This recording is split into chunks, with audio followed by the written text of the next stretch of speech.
Olá, vamos então à nossa quinta aula deste curso.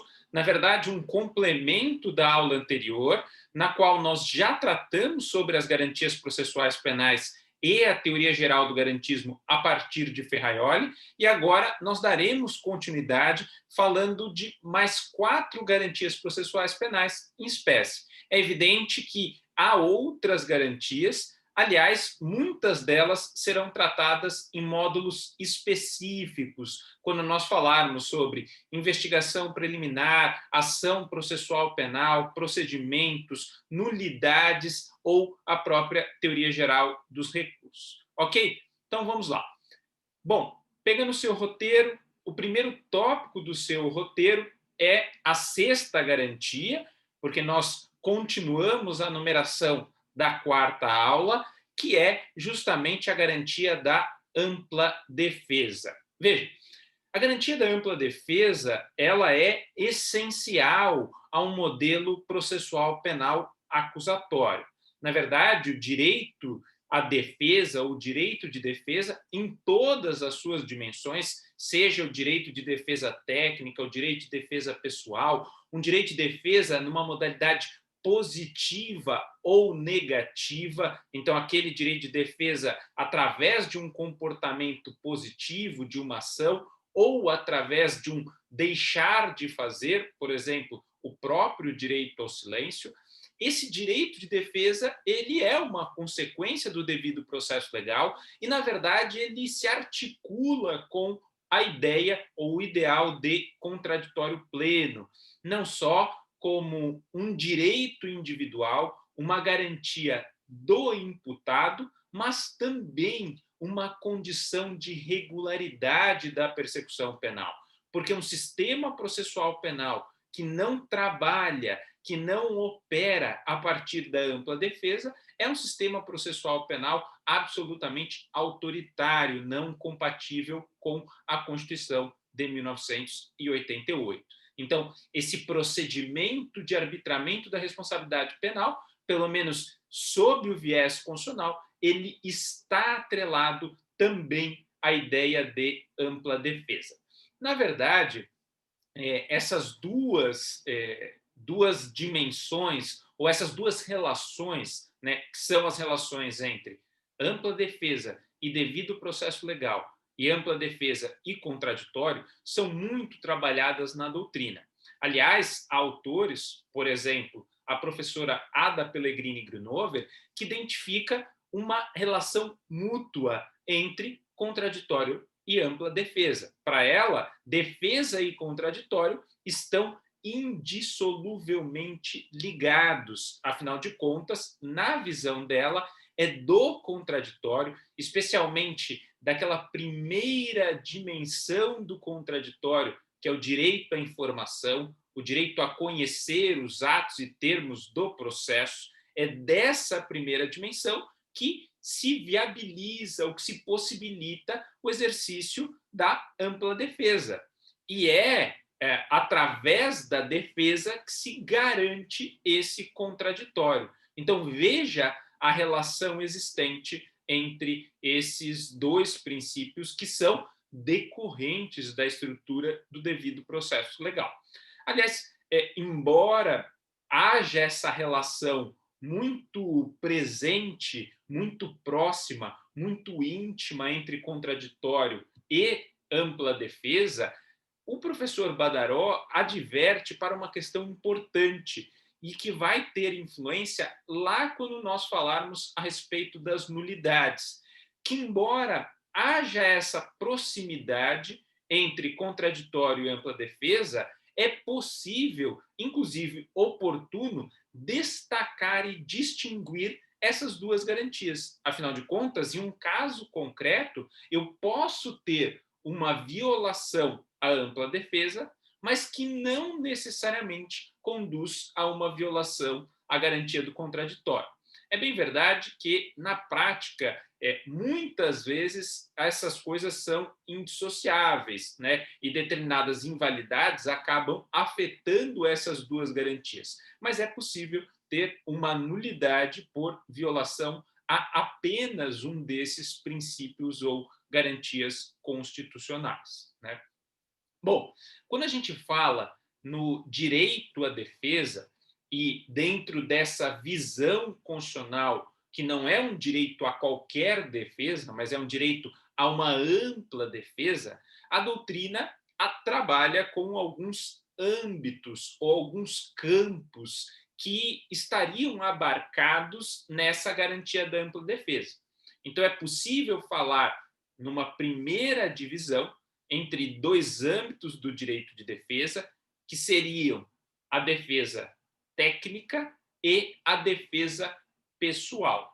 A defesa técnica, como o próprio nome já diz, é uma defesa exercida por um profissional legalmente habilitado, ou seja, por um advogado regularmente inscrito nos quadros da Ordem dos Advogados do Brasil e munido de procuração para atuar naquele caso específico.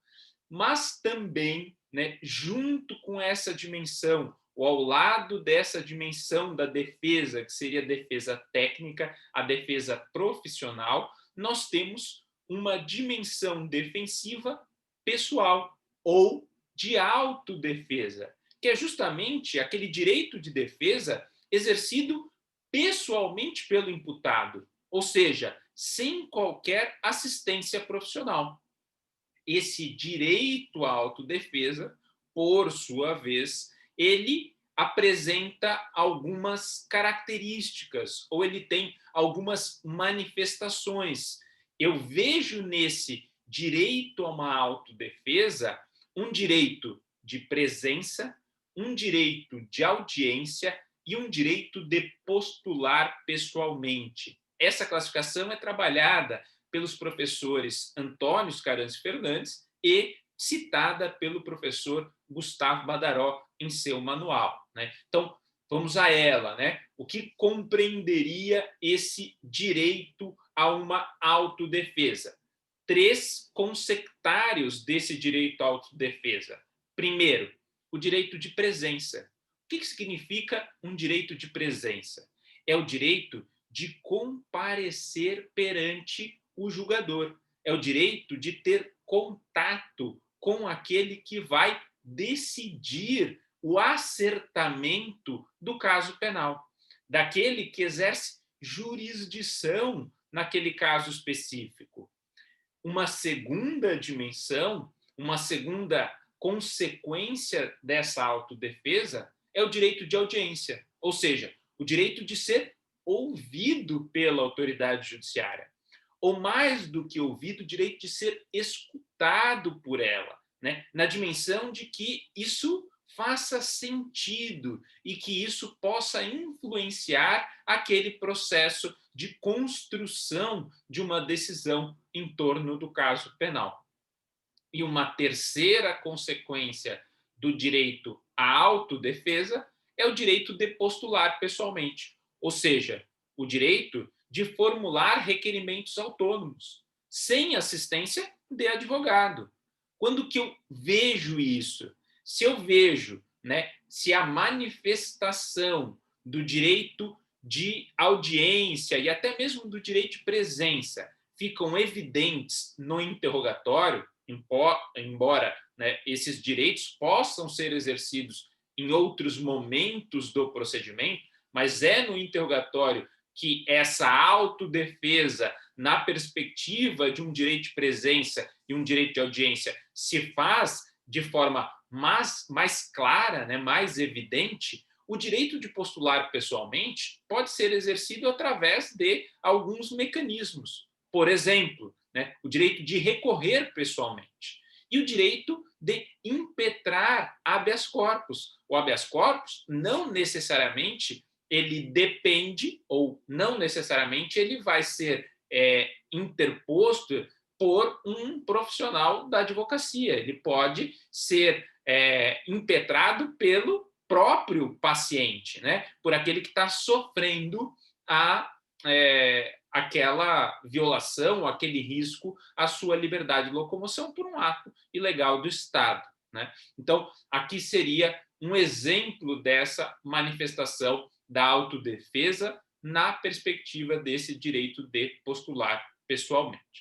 Vale lembrar ainda, em relação à ampla defesa, que ela está prevista expressamente na Constituição, né? A Constituição assegura de modo expresso a ampla defesa, lá no artigo 5º, não só fala na ampla defesa, mas os meios e recursos a ela inerentes, o que dá uma dimensão ainda mais própria a esse direito de defesa, e vai ter interferência, se não respeitado, no campo das nulidades. Porque, veja, embora a ampla defesa apresente essas duas dimensões, o direito à defesa técnica e o direito à autodefesa, a primeira ela é indispensável.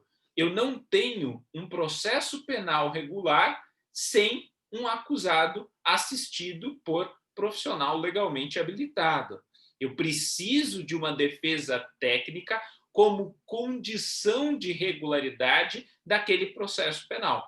Agora, já a autodefesa é um direito que o imputado pode ou não exercer naquele caso específico. Não necessariamente haverá autodefesa, mas ainda assim aquele processo seria regular, desde que oportunizada a autodefesa e o imputado decida por não exercê-la, ok? Então, isso é importante porque a ausência de assistência técnica conduz à nulidade do processo.